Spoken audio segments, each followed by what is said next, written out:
Le maître que nous servons, il est vraiment unique, son genre, et il est seul dans tout l'univers.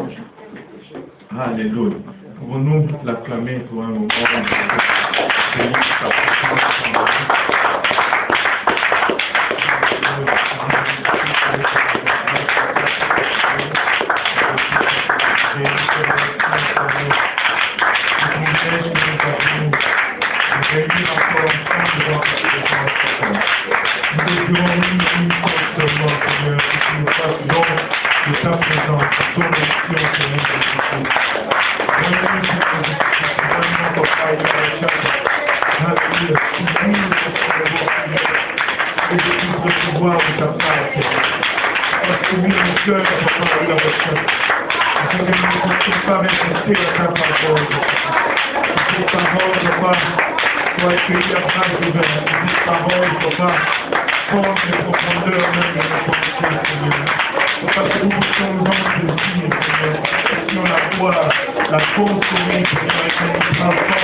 Vous savez quoi, je désire une et une seule chose, être transformé par Dieu, afin de ressembler à ce qu'il a planifié que je sois. Parce qu'il y a toujours deux agents de transformation. Il y a le monde qui essaye de nous transformer selon ce qu'il veut que nous soyons, mais il y a Dieu de l'autre côté qui désire faire de nous ce qu'il a prévu que nous soyons. Et c'est cette lutte que nous allons vivre jusqu'à la fin de nos jours.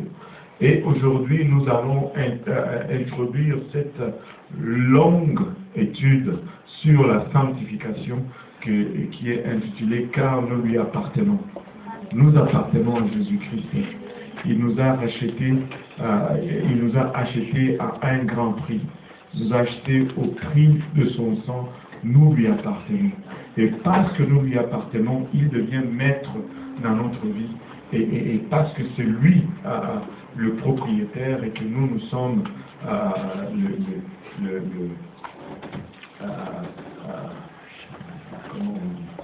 sa propriété, et nous devons nous plier à sa volonté.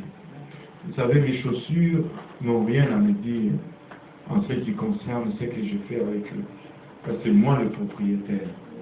Si je veux les laisser dehors sous la pluie, ben, ils restent dehors sous la pluie. Si je veux les rentrer dans la maison, les mettre sur l'étagère, ben, ils vont rester sur l'étagère là où je les ai placés. C'est moi qui décide de leur sort. C'est moi qui décide quel tirage je mets. C'est moi qui décide quelles chaussettes je mets avec. Ils ne vont pas me dire, non, moi je n'aime pas les chaussettes en coton. Parce que c'est moi le boss. Mais avec Dieu, c'est la même chose. C'est lui le boss. C'est lui qui décide. Au fond, nous sommes en mission pour lui faire plaisir, pour lui être agréable, pour le séduire. Car nous lui appartenons.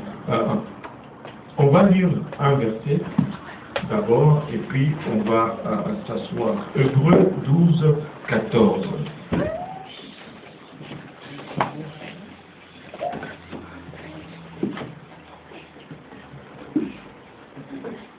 Hébreux 12, 14. Alléluia. Si vous l'avez trouvé, dites Amen. Amen. Si vous cherchez encore, dites j'arrive. Alléluia. Sinon, vous pouvez juste suivre à l'écran et faire confiance que le frère Achille ne nous a pas lancé une version personnelle. Quoi. Voilà. La Bible nous dit dans Hébreux 12, verset 14, « Recherchez la paix avec tous et la sanctification, sans laquelle personne ne verra le Seigneur. » On va le relire encore tous ensemble à haute voix. « Recherchez la paix avec tous et la sanctification, sans laquelle personne ne verra le Seigneur. Vous pouvez vous asseoir. Juste en lisant ces versets, on n'a pas besoin de dictionnaire, on n'a pas besoin d'un cours de français élaboré pour comprendre que la sanctification devient un prérequis pour être sauvé. La sanctification devient une condition pour voir le Seigneur. Mais qu'est-ce que la sanctification? C'est un sujet qui fait couler beaucoup d'encre et beaucoup de salive. C'est un sujet où les Romains et les Gaulois s'empoignèrent. Et après cette leçon, vous allez soit m'aimer ou soit me détester. Vous allez soit me suivre ou soit me rejeter. Mais bon, je ne suis que le facteur et j'apporte le courrier. Alléluia. Avant de commencer, nous allons lire deux versets qui vont vraiment établir l'esprit dans lequel nous allons approcher ces sujets délicats. 2 Timothée, chapitre 2, versets 23 à 26. 2 Timothée 2, 23 à 26. Tu avais déjà fermé? On vient de commencer. 2 Timothée chapitre 2, verset 23 à 26, nous dit « Repousse les discussions folles et inutiles, sachant qu'elles font naître des querelles. Or, il ne faut pas qu'un serviteur du Seigneur ait des querelles. » Et quand ici, remarquez, il ne dit pas qu'il ne faut pas qu'un pasteur du Seigneur, il dit qu'il ne faut pas qu'un serviteur du Seigneur, ça veut dire nous tous. Amen. Il ne faut pas qu'un serviteur du Seigneur ait des querelles. Il doit au contraire avoir de la condescendance pour tous, être propre à enseigner, doué de patience.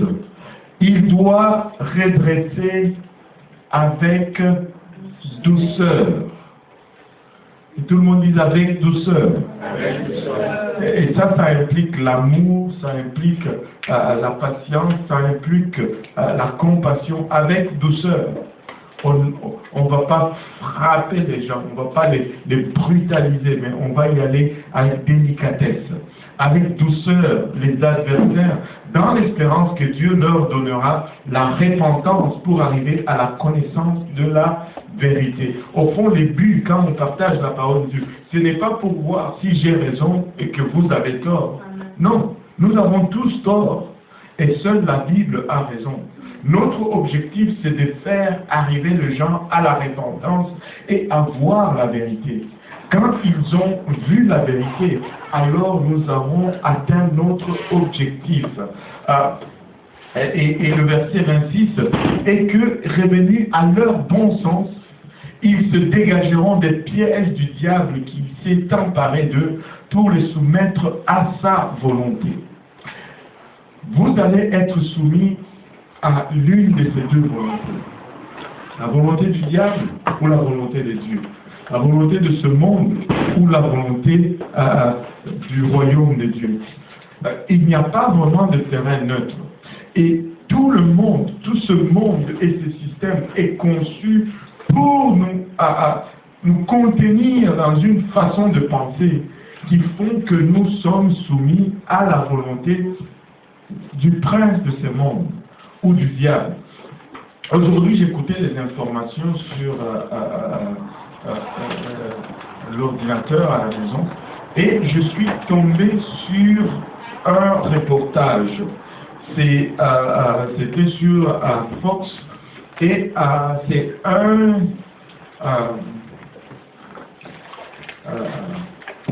journaliste qui est allé faire un reportage. Il fait toujours des reportages bizarres.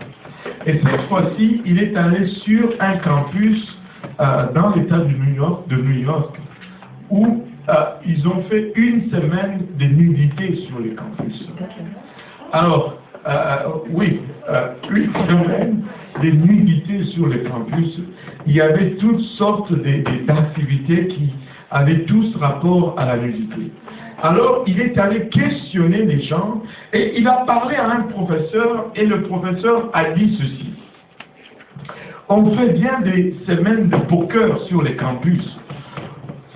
Quelle est la valeur éducative dans la semaine de poker? Et le journaliste n'a pas su vraiment comment répondre à cette contre-attaque, pour ne pas dire. En d'autres termes, le professeur était en train de justifier la semaine de la nudité en pointant vers la semaine du poker. Écoute, on ne fait pas un mal parce qu'on a déjà un autre mal. Un mal ne justifie pas un autre mal. Mais ces gens sont tout simplement pris dans le piège de l'adversaire. Leur façon de penser est tordue et vraiment dirigée par le système, au point où on justifie tout. Et c'est là le ruse du diable. Il va faire de sorte que nous commençons à voir ce qui est mal comme étant normal. Écoute, je n'ai jamais vu quelque part où je vais aller, je dis, bah, parce que j'ai un mot d'estomac, donnez-moi d'abord un mal de cœur aussi. Ça ne fait pas aucun sens.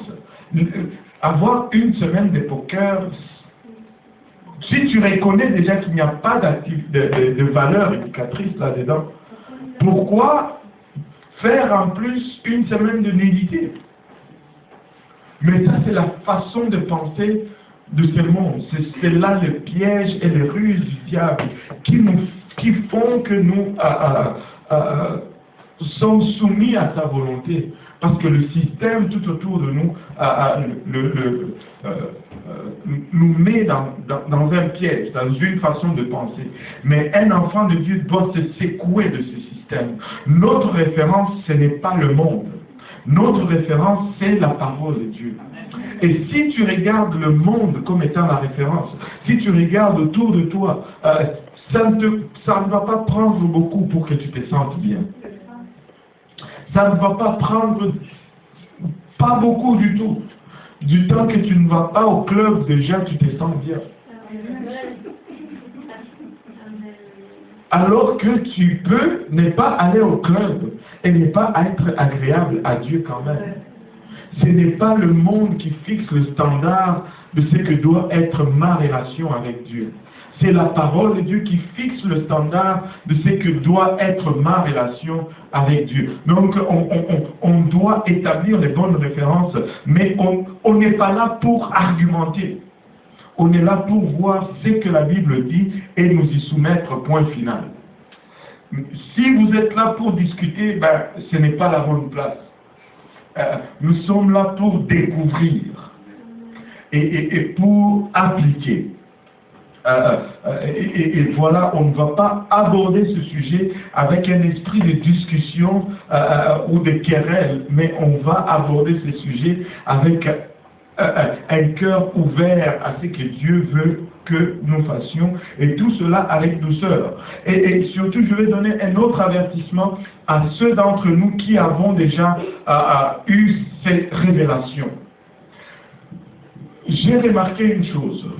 Plus nous allons être entêtés avant de recevoir la révélation sur la sanctification, plus nous allons être agressifs avec les autres quand ils vont venir après nous. Je connais des gens qui ont fait 1 an et demi, 2 ans avant de recevoir et de comprendre la sanctification et avant de s'y soumettre. Mais dès que quelqu'un est arrivé à l'église après eux, ils voulaient que la personne change en 1 semaine. C'est pas ça. C'est pas ça. Amen.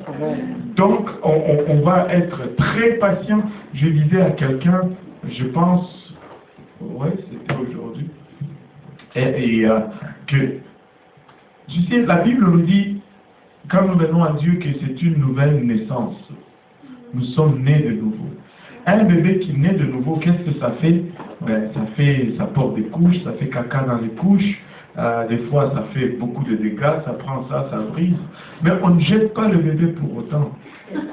On ne le punit pas pour autant. On l'entraîne jusqu'à ce qu'il commence à aller aux toilettes de par lui-même. Mais à chaque fois qu'il va faire caca dans ses vêtements. Maman va prendre soin, va enlever le caca sans même être dérangée par l'odeur. Mais si c'est le bébé de quelqu'un d'autre, on supporte mal l'odeur. Si tu t'es investi et que tu as gagné cette âme, tu vas être patient et tu vas endurer. Mais si c'est quelqu'un d'autre qui a fourni l'effort pour gagner l'âme, on va avoir tendance à être impatient. Non, soyons patients. Amen. Dieu a été patient avec nous. Nous devons être patients avec les autres. Regardez Matthieu 10, 16. Wow, une longue introduction comme ça augure que ça va chauffer là. Ah là là, regarde ton voisin, dis-lui, ça va être chaud. On va cogner dur. Alléluia. Matthieu 10, 16 nous dit, voici je vous envoie comme des brebis au milieu des loups. Soyez donc prudents comme les serpents et simples comme les colombes. Ça, c'est l'attitude que doit avoir tout enfant de Dieu qui sort pour annoncer la bonne nouvelle ou partager la doctrine de la connaissance du Dieu vivant. On doit être prudent ou sage. On doit user de tact. Et on doit être aussi simple ou doux comme une colombe. Amen. Ça, ce sont les recommandations du Seigneur. Donc, nous avions lu Hébreux 12, 14 qui disait « Rechercher la paix avec tous » et la sanctification sans laquelle personne ne verra le Seigneur. Sans la sanctification, nous n'allons pas voir le Seigneur. Et si tu ne vois pas le Seigneur, tu n'es pas sauvé. Amen. Parce que la Bible nous dit, en ce jour-là, nous allons le voir comme il est, car nous serons comme lui. Amen. Donc, si nous ne le voyons pas, c'est parce que nous ne sommes pas comme lui. Et la sanctification, c'est vraiment le processus qui nous fait ressembler à lui. Sans la sanctification, nous ne pouvons pas être comme lui parce qu'il est un Dieu saint. Waouh! La sainteté de Dieu est l'un des attributs absolus de sa nature. La sainteté définit Dieu. On ne peut pas séparer Dieu de la sainteté ou de la sanctification. C'est une des attributs absolus de sa nature divine et nous est présenté dans les Écritures comme étant un sujet de grande importance. Dieu est fondamentalement saint. Et il est fondamentalement esprit. Ce sont là les deux attributs fondamentaux de Dieu. Moralement, il est saint. Et physiquement, il est esprit. Et quand on met les deux attributs ensemble, on dit Saint-Esprit. C'est pourquoi quand tu dis Saint-Esprit, tu ne fais pas référence à une autre personne. Tu fais référence au seul et unique vrai Dieu par rapport à ses attributs. Et ces deux attributs vont dicter tous les autres attributs de Dieu. Parce qu'il est saint, il va tolérer l'homme, mais il ne va jamais tolérer le péché. Sa sainteté va condamner le péché. Sa sainteté va dicter son amour. Sa sainteté va orienter tout ce que Dieu va faire qui a rapport à son amour, plutôt à sa morale. Et le fait qu'il soit esprit va dicter tout ce qui va avoir rapport à son état physique. La sainteté est une cause spéciale de crainte et d'adoration. Quand on réalise la sainteté de Dieu, on tombe dans l'adoration. Regardez Ésaïe, quand il a eu cette opportunité dans le livre d'Ésaïe chapitre 6, il voit les cieux ouverts et Dieu assis sur son trône et le pan de sa robe remplissait le temple. Qu'est-ce qu'il dit? Malheur à moi, un homme dépêché parmi des pécheurs aux lèvres impures. J'ai vu les très saints. La sainteté va toujours demander adoration et la sainteté va toujours amener une crainte. Deuxièmement, la sainteté établit tous les autres standards. La sainteté de Dieu, je veux dire, va établir tous les autres standards de sainteté pour nous les hommes. Notre sainteté, notre sanctification est dirigée vers, est orientée par rapport à la sainteté de Dieu. Maintenant, quand on dit sainteté pour Dieu, cela n'est pas du tout la même chose quand on dit sainteté pour l'homme. Dieu m'avait ouvert à cette compréhension. Une fois, on m'avait posé cette question. La Bible dit que Dieu ne se répand pas. Il n'est pas un homme pour se repentir. Amen. Mais si tu lis le livre de Genèse, la Bible nous dit aussi que Dieu s'est repenti d'avoir créé l'homme. Qu'est-ce qu'on fait avec ça? Dieu ne va pas se repentir comme un homme. Laissez-moi, regardons la sainteté. Quand on dit que Dieu est saint, qu'est-ce que cela signifie?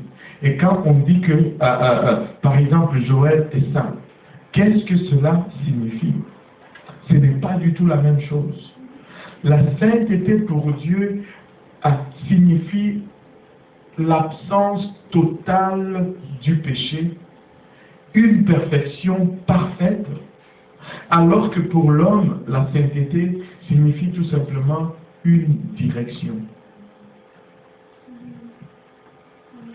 ou une aspiration. Dieu est saint. Ça veut dire une chose. Nous sommes des saints. Ça veut dire autre chose. Ce n'est pas du tout la même chose. Et c'est de la même façon que quand la Bible dit Dieu s'est repenti, ce n'est pas du tout la même chose que quand on dit l'homme s'est repenti. La repentance pour Dieu, c'est un sentiment de regret. Parce que quand Dieu voit l'homme périr, l'homme vivre ou aller dans la direction qu'il est en train d'aller, ça fait du mal à Dieu.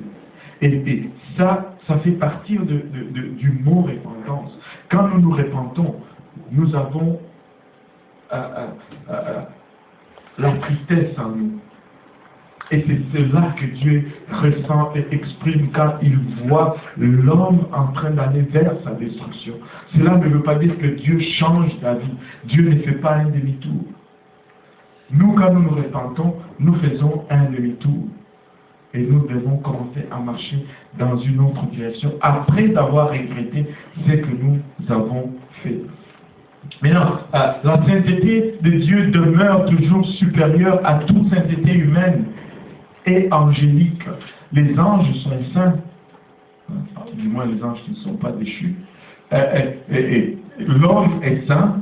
Déjà, il y a 2 degrés différents, mais Dieu est saint. Ça, c'est toute une autre dimension.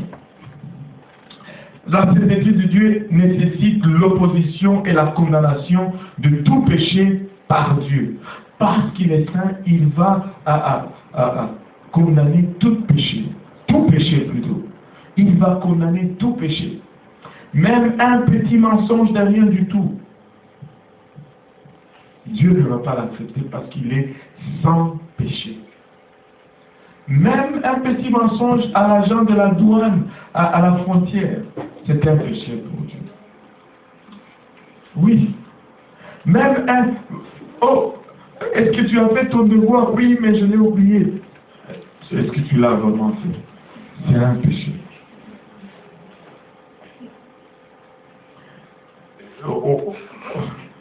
Un chrétien doit dire la vérité. Point final, ce n'est pas négociable. Nous devons nous mettre cela dans la tête. Oh boy. On devrait rester un peu sur celui-là. On devrait traîner un peu sur celui-là. Écoutez, Dieu nous appelle à la sanctification, c'est-à-dire nous devons nous détourner du péché. Ce n'est pas... On va le voir à travers l'étude. C'est un processus, mais il faut que ce processus commence dans notre vie. Il faut que nous arrivions à une place où nous commençons à être mal à l'aise avec le péché. à être mal à l'aise avec le mensonge. Dans le temps, dans le passé, quand on mentait, on était même fiers de nous-mêmes. On mentait et on était content de mentir. On s'est vanté même d'avoir celui-là, je l'ai bien eu. Mais quand on est en Dieu, ce n'est pas le même sentiment face au mensonge.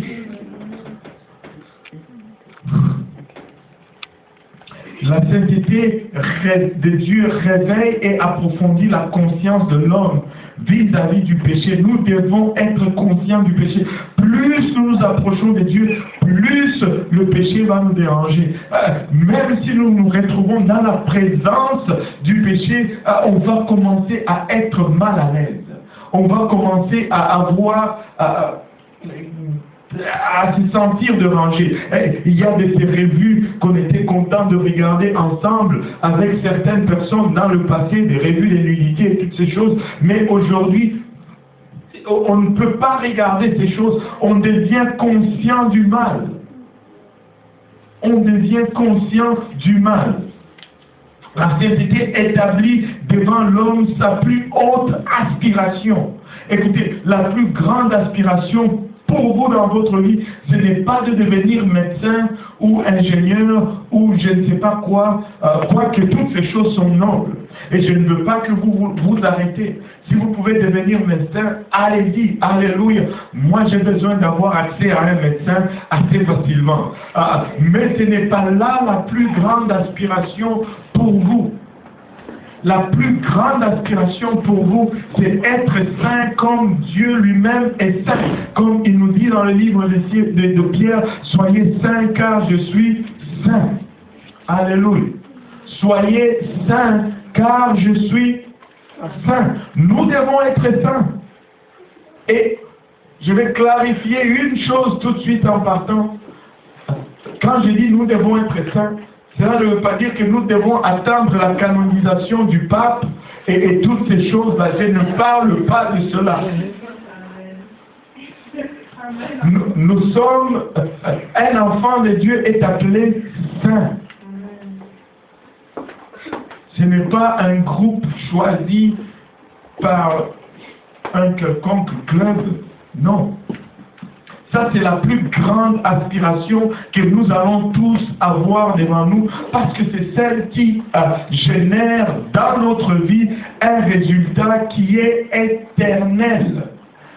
Quand tu deviens saint, ça affecte non seulement ta vie ici-bas, mais ça affecte aussi ta vie à venir de l'autre côté. Et le paradoxe est vraiment celui-ci. Écoutez, nous sommes tellement... Nous investissons tellement dans cette vie éphémère et nous négligeons tellement la vraie vie à venir. Nous allons à l'école pendant, 6 ans primaires, 6 ans secondaires et 6 ans universitaires. 18 ans, si on n'a pas redoublé. 18 ans de notre vie à aller à l'école. Pour les 80 misérables années que nous allons passer dans ce système pourri et corrompu. Et personne n'argumente avec cela. Et durant ces 18 ans, c'est du lundi au vendredi. Pour certains, c'était du lundi au samedi. Quand j'étais au pays, on allait à l'école le lundi à samedi. L'école chez nous, je ne sais plus si aujourd'hui c'est encore pareil, mais c'était de lundi jusqu'aujourd'hui. Samedi, on allait quand même à l'école. Et que tu viennes 2 fois par semaine à l'église, ça devient un scandale. On dirait que tout le monde se déchaîne, toute la famille se déchaîne. Tu peux aller au club, danser comme tu veux, c'est correct. Mais va à l'église, toute la famille se déchaîne. Qu'est-ce qui se passe? Il y a un problème quelque part. On a plus peur de Dieu que du diable ou quoi? Wow! Alléluia. Aide-nous, Seigneur. Maintenant, plusieurs écritures sont en accord avec l'intensité de l'exhortation que nous présentons dans le texte.